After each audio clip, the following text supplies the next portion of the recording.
Et donc, Mariella, à la suite des deux premiers candidats, s'il vous arrivait à vous d'être nommé à un poste de décision, que feriez-vous pour promouvoir le civisme fiscal au milieu scolaire? Le public est à vous.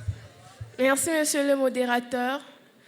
Messieurs et dames les membres du jury, charmants invités, je suis Ténial Mariella et ce soir, je prends la parole en me mettant dans la peau du ministre en charge des postes et de l'économie numérique.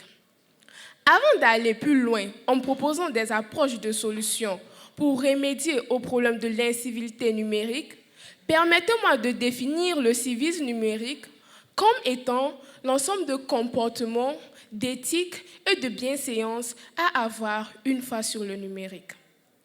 De ce fait, s'il m'était donné d'occuper un tel poste de responsabilité, je mènerais une campagne nationale de sensibilisation à travers des émissions radio durant lesquelles il sera question d'éduquer le peuple togolais sur les questions concernant le civisme numérique et ce sera en même temps l'occasion d'avoir des débats ouverts avec eux, question de détruire, de déconstruire les croyances, les pratiques qu'ils ont par rapport au numérique. De même, je me dois d'attaquer la racine que sont les enfants. Aussi bien scolarisés que non, de ce fait, des campagnes de sensibilisation sur le terrain seront adressées aux élèves ou aux enfants dans les centres d'apprentissage. Vous savez, on parle de civisme numérique, on parle du numérique, on parle du digital. On ne doit pas contourner le problème, on doit s'attaquer aux médias, s'attaquer aux personnes se retrouvant sur les médias en les faisant comprendre ce qu'ils doivent faire une fois sur ces médias. Je pense que ce serait judicieux de ma part d'user de ces personnes que nous appelons généralement influenceurs pour faire passer le message à travers des campagnes digitales, des posts et tout ce qui s'ensuit.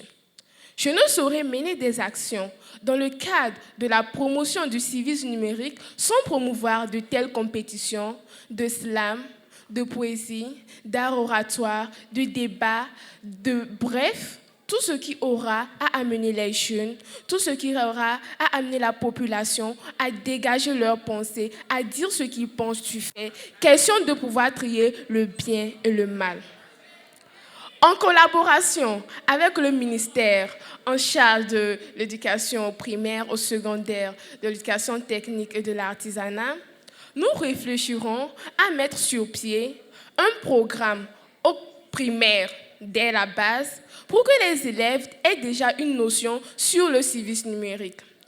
Ce qui concerne les élèves au secondaire, premier et deuxième cycle, il sera mis carrément un cours allant d'une heure à 2 heures dans leur programme, question de les offrir l'occasion de débattre avec leurs professeurs, l'occasion de s'enrichir sur la question, l'occasion de donner et de recevoir.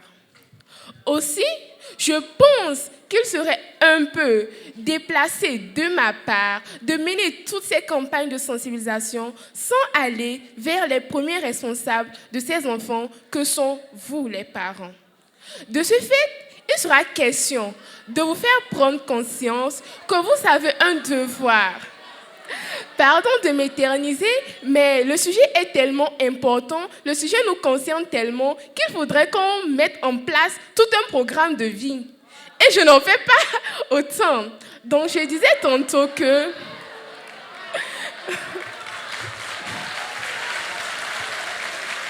Nous allons encourager et écouter la candidate jusqu'à la fin, s'il vous plaît. Excusez de m'éterniser, mais je disais tantôt qu'il sera question de faire prendre conscience aux parents qu'il est de leur devoir de surveiller leurs enfants dans leur évolution avec le numérique.